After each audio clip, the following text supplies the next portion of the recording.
Gudivada MLA మాజీ మంత్రి Kodali Nani YCP fire బ్రాండ్గా పేరు తెచ్చుకున్నారు. కానీ మరి జూనియర్ ఎన్టీఆర్ రాజకీయానికి సంబంధించిన విషయంలో మరి ఖచ్చితంగా తెలుగుదేశం పార్టీకి సంబంధించిన విషయంలో వాళ్ళు పోతే తప్ప వీళ్ళు రారంటూ చెప్తున్నారు. కాబట్టే సోషల్ మీడియాలో సైతం ఎంతో వైరల్ అవుతోంది. ఏది ఏవైనా మరి నిర్ణయించుకున్నటువంటి విషయాల ప్రకారం జూనియర్ ఎన్టీఆర్ ఖచ్చితంగా తెలుగుదేశం పార్టీకి వస్తే తెలుగుదేశం పార్టీ అధికారం ఆయన చేతుల్లోనే ఉండాలి. అప్పుడే ఆయనకి మంచి జరుగుతుంది. తెలుగుదేశం పార్టీకి సంబంధించిన విషయాల్లో ఎవరెన్ని మాటలు మాట్లాడినా అనవసరంగా ఉంటే మాత్రం దానికి విభేదాలే వస్తాయంటూ చెప్తున్నారు.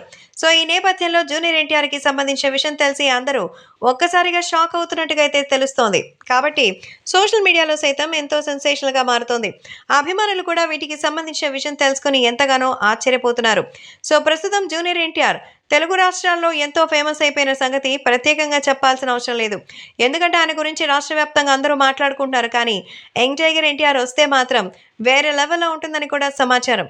కాబట్టి జూనియర్ ఎన్టీఆర్ తాజాగా వస్తున్నటువంటి నేపథ్యంలో మరి ఖచ్చితంగా తెలుగుదేశం పార్టీని ఏలడానికే వస్తారని, జూనియర్ ఎన్టీఆర్ తెలుగుదేశం పార్టీకి నాయకుడు కావాలనేదే తన నిర్ణయం అంటూ చెప్తున్నారు.